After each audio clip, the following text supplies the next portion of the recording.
mais o Damião. Realmente a gente tem alguns desfalques, né? O último, o Damião. Já tínhamos perdido o Potker, estávamos buscando aí com a entrada no Nico, buscar aquela movimentação e adquirir as movimentações que a gente tinha conseguido desde o início do ano. E agora perdemos mais o Damião. Mas, como eu falo, valorizar o grupo, valorizar os jogadores que estão recebendo oportunidade, os jogadores que vão entrar. Tenho certeza que estão preparados para que a gente possa fazer um bom jogo. Diferente, são 2 partidas, né? Não é aquela partida única. Mas o que não muda o que não pode mudar a nossa concentração, né? O nosso respeito ao adversário, o nosso foco. Porque ainda acho que o jogo de volta não tem local definido, né? Porque, pelo que me parece. Eles têm um estádio para 2.500 pessoas, 3.000 pessoas, não perdem há 2 anos no estádio deles, no campo deles. Então, tudo isso vai para os 2 jogos. São 180 minutos que a gente tem que buscar aqui, vai buscar fazer um bom resultado dentro de casa, para que a gente assegure depois a nossa classificação no jogo de volta. Odair, boa tarde. Boa tarde. 2 perguntas. Dentre os concorrentes, por que o Marcinho? Quais as vantagens que ele pode apresentar para o Inter amanhã em relação ao Wellington Silva, Camilo e Juan Alano? E uma segunda pergunta em relação à Copa do Brasil, ao regulamento. Não tem mais o gol qualificado, ou seja, o 2-1 vale a mesma situação do 1-0. Você acredita que por conta deste fator o Inter pode ser um pouco mais agressivo para tentar encaminhar a classificação já no primeiro jogo? Eu acho que o Inter tem que ser agressivo dentro da ideia de jogo dele, dentro do campo nosso, no Beira-Rio, com a nossa torcida, ele vai ser agressivo naturalmente se tivesse outro regulamento ou esse regulamento. O que eu acho, que na minha visão e na minha opinião, é que favorece a quem vem se defender. Porque antes, quando tu tinha o gol qualificado, o que acontece? O time pensava em se defender, mas também buscar um gol fora de casa, porque o gol valia muito fora de casa. Hoje, defender para ele que é o importante, porque se ele tomar ele não tomando, joga em casa 1-0, vai para pênalti. Antes, se ele fizesse um gol dentro da casa do adversário, o mesmo que o adversário fizesse 3-1, ele estava dentro da competição. Então o gol valia muito fora de casa, que na minha opinião não vale, o que vai fazer com que as equipes que querem defender vão defender ainda mais jogando fora de casa, porque eles vão jogar para não perder, não para buscar o gol. Aquele regulamento te trazia para a parte ofensiva do campo, te trazia para a estratégia de buscar um gol fora de casa, na minha visão. Sobre a primeira pergunta, o Marcinho é um jogador de velocidade, um atacante de velocidade, que rompe linha de marcação, não só com drible, mas atacando o espaço. É o jogador que talvez que mais se aproxime em características do William Potker. Não tem a força do Potker, né, em termos de característica, mas em termos de circunstância, de ideia de jogo, é um jogador que mais se aproxima com as movimentações, porque é um jogador de velocidade, que ataca muito bem o espaço, que se projeta muito bem em ponto futuro, para jogar nas costas dessa linha adversária, para romper essa linha, e também tem a vantagem do 1 para 1.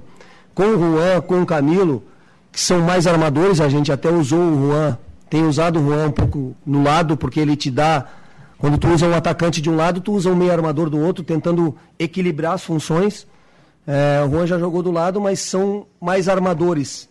E com o Wellington tem jogado mais do lado esquerdo do campo, com o pé invertido, com o destro invertido para dentro, para trazer essa bola em condução para dentro, criar esse drible. O Wellington tem um drible mais curto na habilidade. O Marcinho é um jogador de característica que tem o drible curto, mas também tem essa bola em diagonal, jogando nas costas do adversário. E isso tudo pensando em relação ao adversário, ao Cianorte, porque o Cianorte joga muito compactado, as linhas muito próximas, os extremos acompanhando o lateral, os laterais fechando muito o jogo por dentro.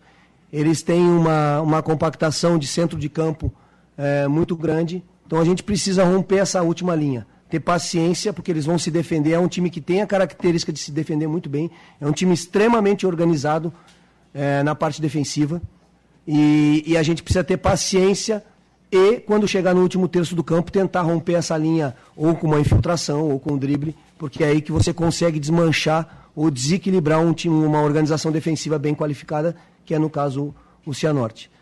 Então, te explicando em relação a Camilo e Juan, o Wellington Silva. Então, por isso, o iniciar com o Marcinho, porque ele é o jogador que mais se aproxima dentro da nossa movimentação de jogo ao Pótica. Então, Odair, o Wellington Silva, você pretende utilizar ele preferencialmente do lado esquerdo? Não, ele pode atuar também pelo lado direito, mas não é o que ele vem atuando na carreira dele com mais frequência. Tá. Ele atua mais do lado esquerdo do campo. E também a gente precisa dizer, o Wellington vem numa progressão, isso é muito importante frisar, o Wellington vem numa progressão de carga de treinamento. Nós deixamos ele um pouco a mais do que tínhamos planejado para o jogo, no último jogo. Ele até está com a perna um pouquinho pesada, talvez até em relação a isso. Sim. A gente, na última parte do treino hoje, a gente tirou ele para preservar ele um pouquinho, entendeu?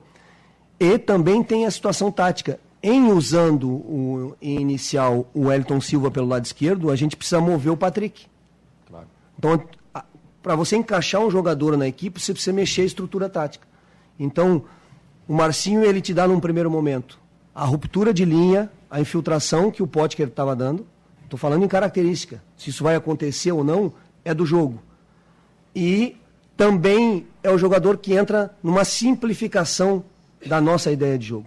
Para não mexer em toda uma estrutura para colocar um jogador. Claro. Agora, o Wellington Silva, o Camilo e o Juan são jogadores que nos dão opções para, no decorrer da partida, até se a gente precisar variar o sistema, quando a gente fez contra o São Luís de Juí, jogando no 4-3-3 com 2 meias armadores, entendeu? E podemos usar até 2 meias armadores por dentro, com 2 caras em amplitude, o Wellington Silva e Marcinho, mas isso para o decorrer da partida, entendeu? Acho que para iniciar, a gente pensou bem, trabalhou bem essa situação do velocista, do cara que rompe linha, do cara que fica em amplitude, para que a gente tente quebrar um pouquinho essa organização defensiva do Cianorte. E eu só ia completar.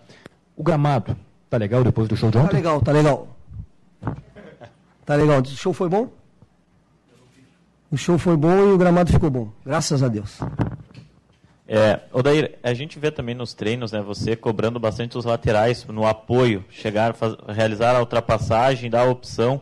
E como você imagina também dentro desse seu esquema, pegando uma equipe retrancada como o Cianorte, que vai se defender até pela questão do regulamento, a importância do apoio dos laterais. Você cobra bastante do Dudu, do Iago durante os trabalhos? Assim, eu nem quero usar a nomenclatura retrancado, porque me parece, eu assisti 4 jogos do Cianorte, me parece que é uma ideia realmente de jogo.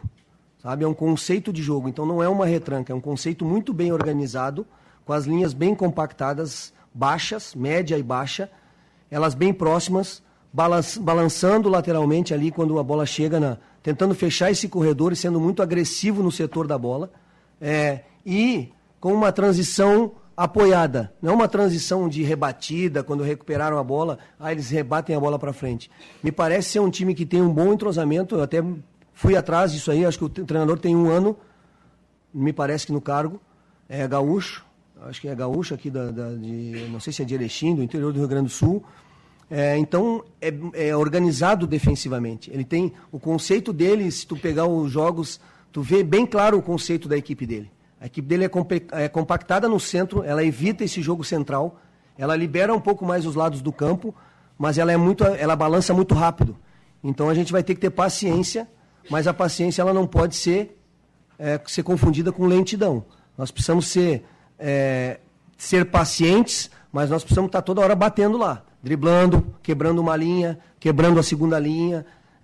Não podemos ficar só girando a bola de um lado para o outro, porque aí entra muito dentro do jogo do Cianorte, porque eles são organizados nesse setor defensivo. Então nós precisamos girar essa bola e romper linha. Girar essa bola e romper linha, para que a gente, ou com drible, ou com um passe mais vertical, passe vertical mesmo entre linhas, para que a gente possa quebrar essa organização defensiva deles. Então, eles não ficam só retrancados, não. Eles têm um conceito bem estabelecido, se vê que são bem treinados, e com um conceito de jogo. A bola para trás, sai o bloco todo, compactados no centro do campo, então, um time bastante organizado.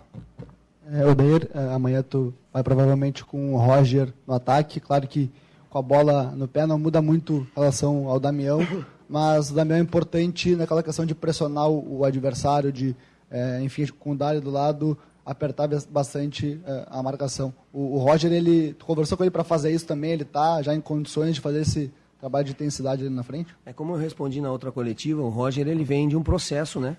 Vem de um processo de uma operação, o Roger fez quimioterapia, o Roger passou por um tratamento muito forte e o Roger, provavelmente essa química tá no corpo do Roger. O Roger certamente vai evoluir muito mais no aspecto físico, mas ele está dando 110%, 120% e não tenho dúvida que amanhã vai dar também. Ele muda um pouquinho a característica de jogo coletivo, porque a característica do Roger é diferente da do Damião, por mais que os dois sejam centroavantes, 9. O Roger ele tem um pivô mais entre linhas, aqui o Damião já te dá um pouquinho mais de possibilidade de profundidade, de bola de espaço. O Roger é um jogador que vem aqui entre linhas para fazer o pivô. Aí dentro da área os dois são definidores, né? Os dois têm qualidade muito boa de definição. Então muda um pouquinho a característica e no sistema de que ele participa da parte defensiva, a gente também vai ter que ajustar uma situação na hora de pressionar, porque são características diferentes e muda um pouquinho. Odair, aqui. Você fez essa movimentação, até pegando esse gancho do Paulo Nunes, da questão da movimentação dos laterais. Eu percebi que você recuou um pouco do Alessandro. E agora você falou da questão do passe, tanto com qualidade em diagonal. Por isso, desse recuo do Alessandro, para dar uma sustentabilidade um pouco maior, né, nessa saída de bola, nessa transição do meio campo para o ataque? Não, o Alessandro ele tem uma liberdade dentro da nossa ideia de jogo. E essa liberdade ela pode ser, às vezes, para trás. Às vezes, em outras movimentações, não vou ser mais tão claro, porque senão eu estou contando tudo. Vou entregar o jogo, o cara vai... Mas ele tem também essa liberdade de vir atrás. O que mais importa? O D'Alessandro é importante ele vir atrás aqui, porque ele tem bom passe, não só curto, mas bom passe de diagonal, longo, aquelas bolas de romper linha, de um cara de velocista, de romper a última linha e uma bola diagonal, que o Potker estava fazendo bem e que nós estávamos achando bem essa movimentação. Só que o que não pode, na minha concepção, o que não pode, o que não devemos e é o que precisamos trabalhar sempre para isso, é quando o D'Alessandro vir, alguém precisa ocupar o espaço. O jogo é de ocupação de espaço. Não pode ter 7, 8 jogadores atrás da linha da bola, o bloco de 11 jogadores olhando para você e você com 7 jogadores para fazer a saída de bola e 3 caras lá na frente. Aí você vai ter dificuldade, em qualquer circunstância. Agora, se você tiver o D'Alessandro vindo buscar aqui e jogadores ocupando essa parte ofensiva, você cria situações e alternativas para a tua saída de jogo, para a tua movimentação. E é isso que a gente tem feito com essa vinda do D'Alessandro aqui e as outras movimentações que o D'Alessandro está fazendo. É a ocupação de espaço dos outros jogadores. Odair, um pouco mais nessa questão do D'Alessandro, né, que fica mais livre dentro do campo, até mesmo na ocupação do espaço aí, o Marcinho, além da profundidade que ele dá, da individualidade que ele dá, qual é o papel dele na marcação, até mesmo para deixar o D'Alessandro mais solto, né? Apesar que o D'Alessandro marca intensamente nos jogos e nos treinos. A nossa marcação ela não é individual, ela não é encaixada, ela não é... A nossa marcação é... O Internacional tem um conceito bem definido na perda da bola, bem definido na perda da posse de bola. Então, é um todo. E aí são as compensações que a situação tática te dá. Eu não posso falar para um jogador que ele tem que fazer aquilo, vai acontecer isso e você vai fazer isso o jogo todo. Por quê? Porque o jogo ele é de movimentos e os caras precisam se movimentar na parte ofensiva quando tem a bola para criar situações. E aí você perde a bola, nem sempre aquele jogador daquele setor vai estar ali.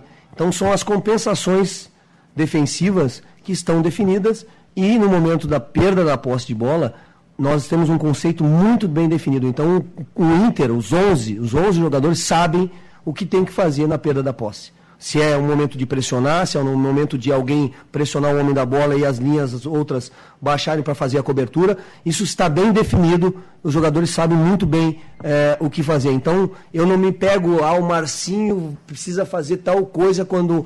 Se ele estiver no setor tal, ele sabe o que fazer na hora da perda da posse. Se o Internacional estiver no setor tal, nós estamos bem definidos o que temos que fazer naquele momento. Então, independente do momento ou do lugar que ele estiver, pode estar o D'Alessandro ali, porque o Marcinho se infiltrou. É o D'Alessandro que vai cumprir aquela função. Então, são as compensações que, dentro da ideia de jogo, a gente treina e precisa estar sempre treinando, porque elas precisam estar sempre sendo ajustadas, entendeu? Odair, eu vou voltar um pouquinho à questão do gol qualificado. Você fez uma análise do que deve acontecer em campo em não tendo esse ano o gol qualificado. Eu falo, a tua opinião, né? Eu falo assim até num primeiro momento. Daqui a pouco pode não acontecer. Mas me parece, eu estou pensando por mim, tá? Eu vou jogar fora de casa. Pô, mas se eu fizer um golzinho, ele vale muito. Mesmo que a minha ideia de se defender ela é válida, eu treine ela muito, ela é um conceito meu... Mas, pô, vai me dar uma vontadezinha de ir lá atacar um pouquinho, porque se eu fizer um gol, olha o que vale esse gol fora de casa. Olha o que valia, o que não vale mais.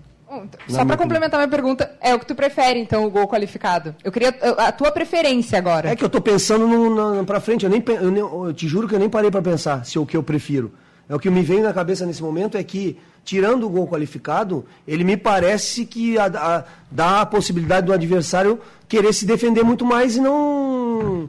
Sabe? Vamos se defender. Porque lá em casa a gente vai resolver o nosso problema. Sabe aquela situação de confiar de levar o segundo jogo para casa? Porque lá a gente vai fazer o gol. Mas quando tinha o gol qualificado, tinha uma vontadezinha, né? Porque tu empata 1-1 fora de casa, o 0-0 é teu lá. Você não precisa ganhar o jogo ainda jogando dentro de casa. Então, isso é num primeiro momento. Posso refletir, vou no decorrer agora dessas situações, vou observar os jogos para ver se isso vai acontecer.